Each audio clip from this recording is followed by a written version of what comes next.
Hi guys, आज की video में हम पढ़ने जा रहे हैं वैद्युत द्विध्रुव आघूर्ण कारण।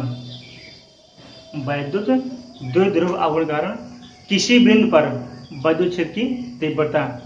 तो आइए देखते हैं क्या होता है।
ये बिंदु ए है और ये बिंदु बी है। यहाँ पर माइनस क्यू चार्ज है और यहाँ पे प्लस क्यू चार्ज है। ये क्या है? ए बी वैद्युत द्विध्रुव है और यहाँ से लेकर के यहाँ के बीच अल्प दूरी क्या है? 2L है। वैद्युत द्विध्रुव का आघूर्ण क्या है? P है, जो वैद्युत द्विध्रुव के अनुदिश कार्य करता है। इसका मध्य बिंदु O है। क्या है? मध्य बिंदु O है। इससे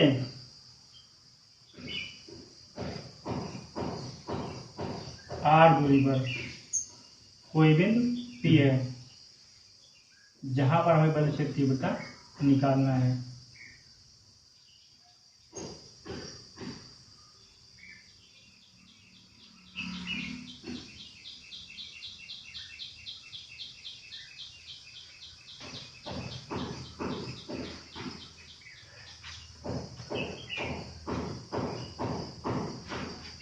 इसके अनुदिश वैद्युत द्विध्रुव के ओपी दिशा में अनुदिश क्या है? घटक P cos थीटा है।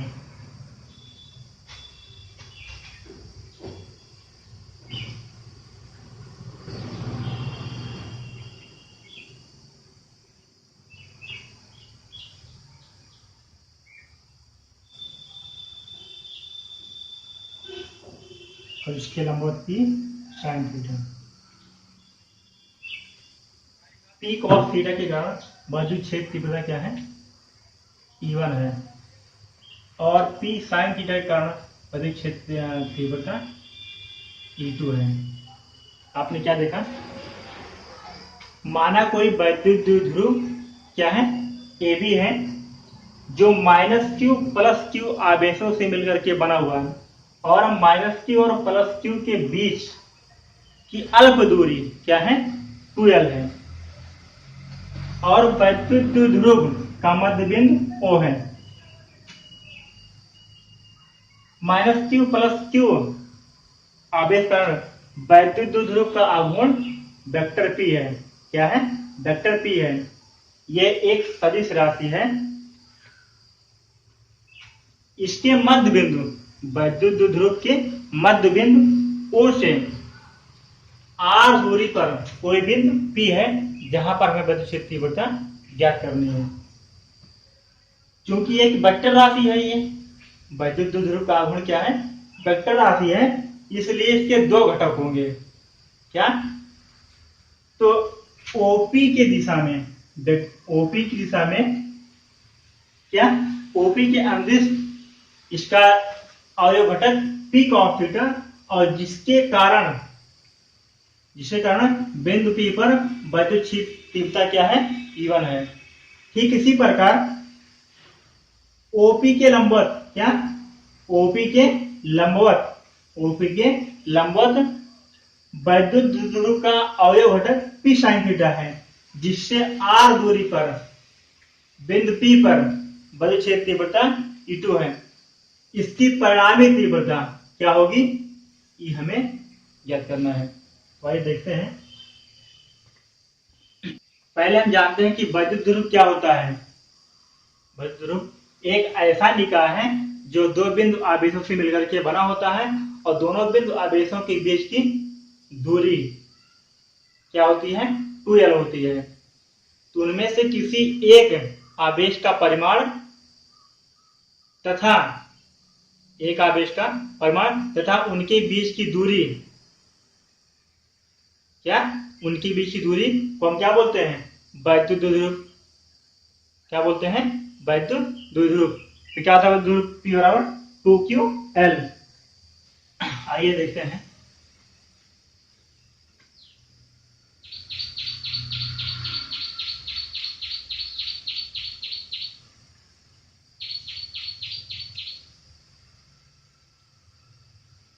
माना कोई वैद्युत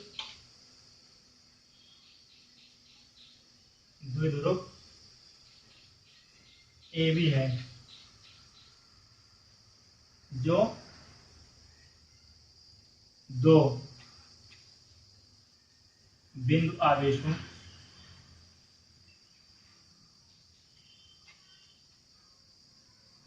-Q व +Q से मिलकर बना है, जिनके बीच की दूरी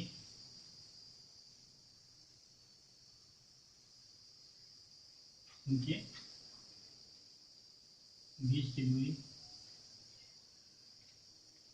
2L है,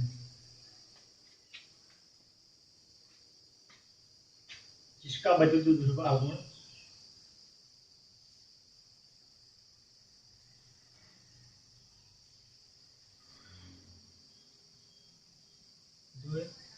ध्रुव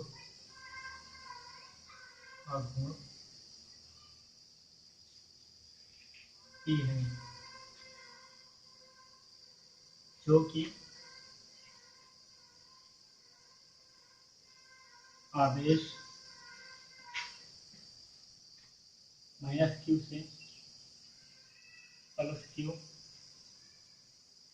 की दिशा में एक वेक्टर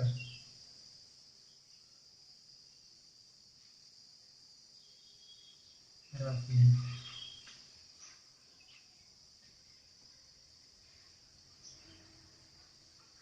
माना द्विध्रुव AB के मध्य बिंदु O से R दूरी पर एक बिंदु P है,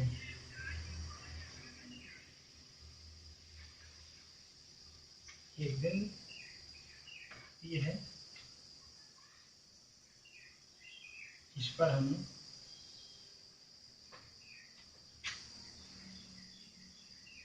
वैद्युत क्षेत्र की तीव्रता ज्ञात करनी,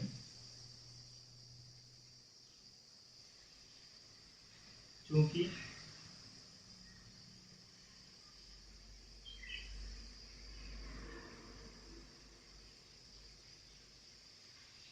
द्विध्रुव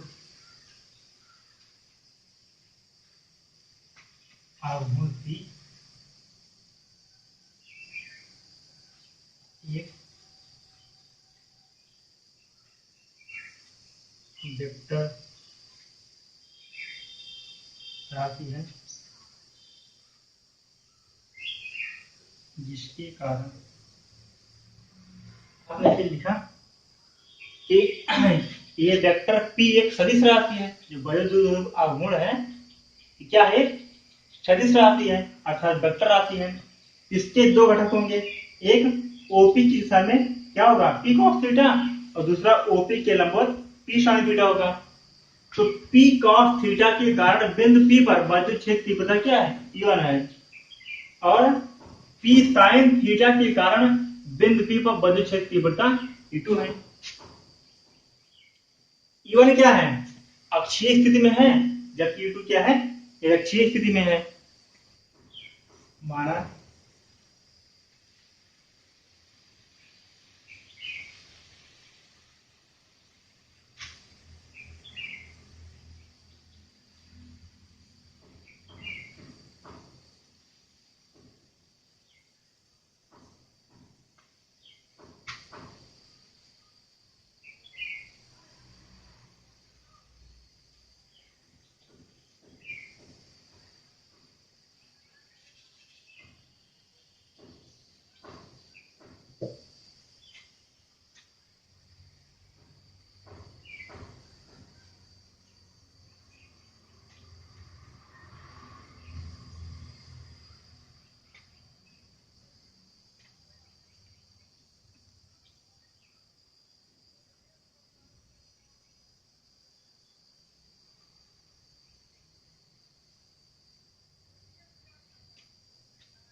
चूंकि ये अक्षीय स्थिति में होती है, क्या लिखा आपने माना विद्युत द्विध्रुव आघूर्ण के अवयव घटक पी कॉस थीटा के कारण बिंदु पी पर विद्युत क्षेत्र तीव्रता E1 जो कि अक्षीय स्थिति में है।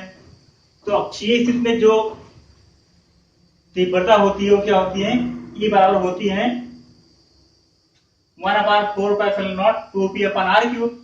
तो यहाँ पे E1 बराबर क्या हो जाएगा E1 बराबर 2 पी कॉस थीटा।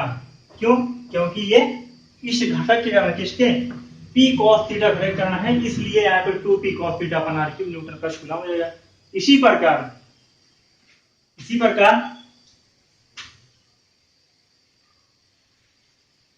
विद्युत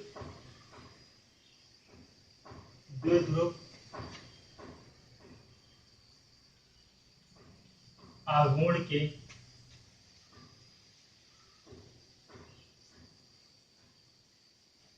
अवयव घटक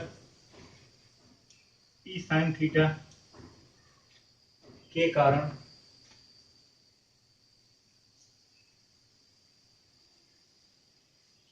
बिंदु पी पर विद्युत क्षेत्र तीव्रता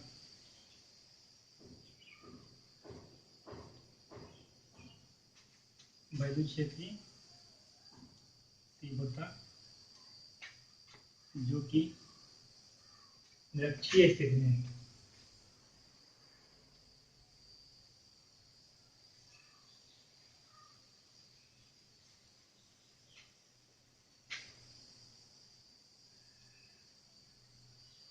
है। तो ये क्या होगा E2 बराबर E2 बराबर 1/4 पाई एप्सिलॉन नॉट। यहाँ पे 2p cos थीटा है, यहाँ क्या हो जाएगा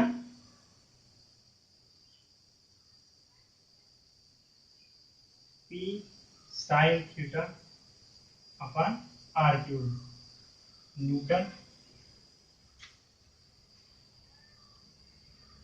परत पूरा लिखते हैं। अवयव घटक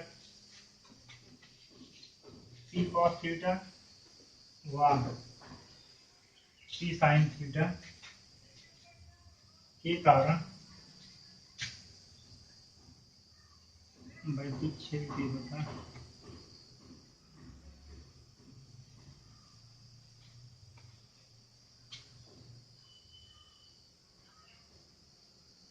वैद्युत क्षेत्र तीव्रता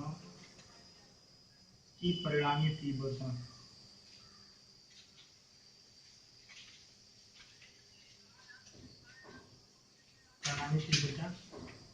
वेक्टर ई बराबर हो जाएगा vector E1 plus vector E2। आपने क्या लिखा कि अवयव घटक पी कॉस थीटा, जो अवयव घटक पी कॉस थीटा है और जो अवयव घटक पी साइन थीटा है, पी कॉस थीटा के कारण वैद्युत तीव्रता E1 है और पी साइन थीटा के कारण वैद्युत तीव्रता E2 है। ये दोनों क्या है? तीव्रता है और इनकी परिणामी तीव्रता क्या है? वेक्टर E है। इसलिए लिखा कि अवयव घटक पी कॉस थीटा और पी साइन थीटा के कारण वैद्युत क्षेत्र की तीव्रताओं की परिणामी तीव्रता वेक्टर E बराबर vector E1 plus vector E2, जो कि आप जानते ही हैं। तो वैद्युत क्षेत्र तीव्रता देखते हैं। वैद्युत क्षेत्र की तीव्रता E बराबर लिखते हैं under root E1 square plus E2 के स्क्वायर। यह होता है। अब यहाँ पे वैल्यू पुट करते हैं। E बराबर क्या हो जाएगा? अंडर रूट E1 अर्थात इक्वल टू क्या था? 1/4 pi epsilon nought 2p sine 2p cos theta upon r cube का whole square plus 1/4 pi epsilon not p sine theta upon r cube का होल स्क्वायर। ऐसा दिया हुआ था।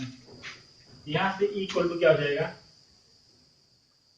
हम इसको क्या लेते हैं? 1/4 pi epsilon naught into p upon r cube common लेते हैं। ब्रैकेट के अंदर क्या आता है? Under root cos theta 2p cos theta को स्क्वायर प्लस साइन थीटा का होल स्क्वायर। ये हमारा आता है। हमने क्या किया? वैल्यू पुट कर दिया। जो E1 और E2 थे इनका हमने क्या रखा? ले जाके मान रखा। उसके बाद हमने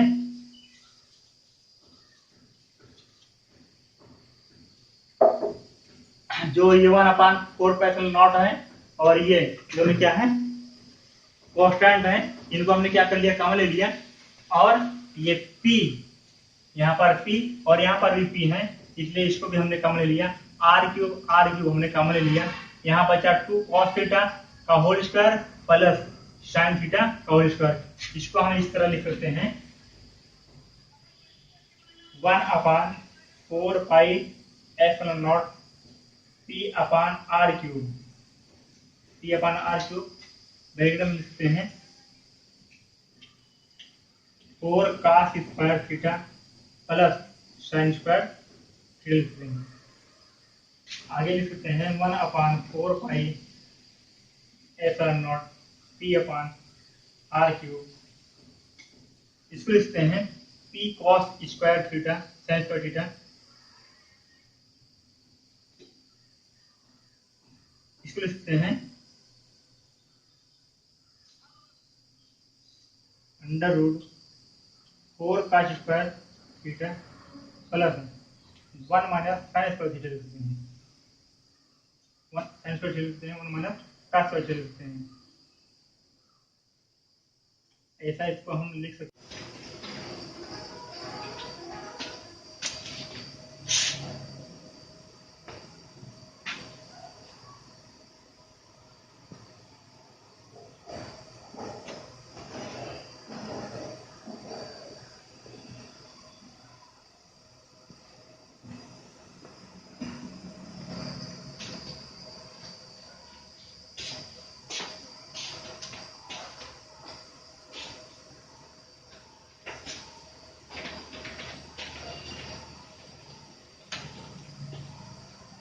तो हमारा क्या है, E इक्वल टू 1/4πε0 P/r³ 1 + 3 का स्क्वायर थीटा।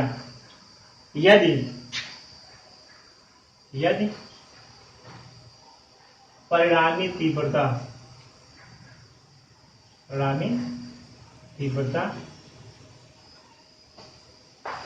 OP से हाई कोण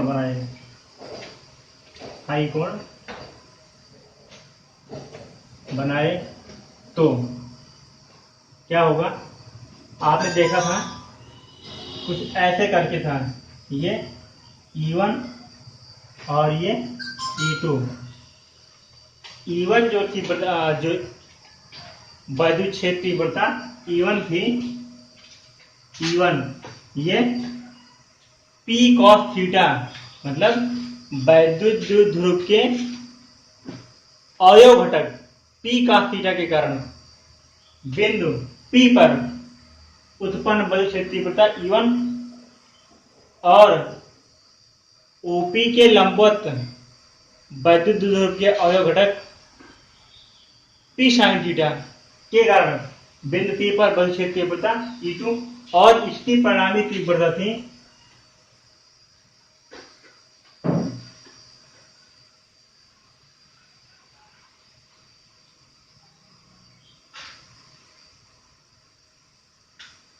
E। क्या लिखा है, यदि परिणामी तीव्रता OP से फाई कोण बनाए, अर्थात ये कोण मेरा क्या है, फाई, तो क्या होगा, तो हमारा होगा tan phi equal to E2/E1। तो इसकी वैल्यू रखेंगे tan phi equal to E2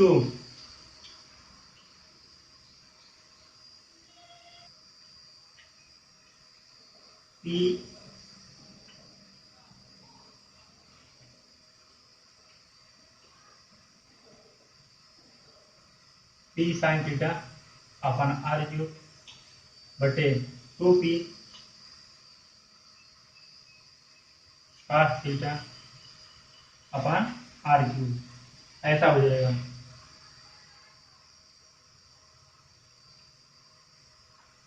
tan phi equal to P sin theta upon r³ upon 2P cos theta upon r³। कब, जब यदि परिणामी तीव्रता OP से फाई कोण बनाए, अर्थात ये जो यहाँ पे कोई बिंदु था, यहाँ पे ध्रुव का मध्य बिंदु O था, O से P मतलब OP से फाई कोण बनाता है, तो tan phi equal to E2/E1, अर्थात E2 वैद्युत क्षेत्र तीव्रता E2 और वैद्युत क्षेत्र तीव्रता E1। तो E2 मान क्या है, E P sin theta upon r³ upon 2P cos theta upon r³। हम देखते हैं ये और ये कैंसिल हो जाता है, ये और ये कैंसिल, तो tan फाई इक्वल टू क्या हो जाएगा, tan फाई इक्वल टू हो जाएगा 1/2 sin थीटा बटे cos थीटा, अर्थात sin थीटा बटे cos थीटा, इंप्लाई दैट लिख सकते हैं tan phi equal to 1/2 tan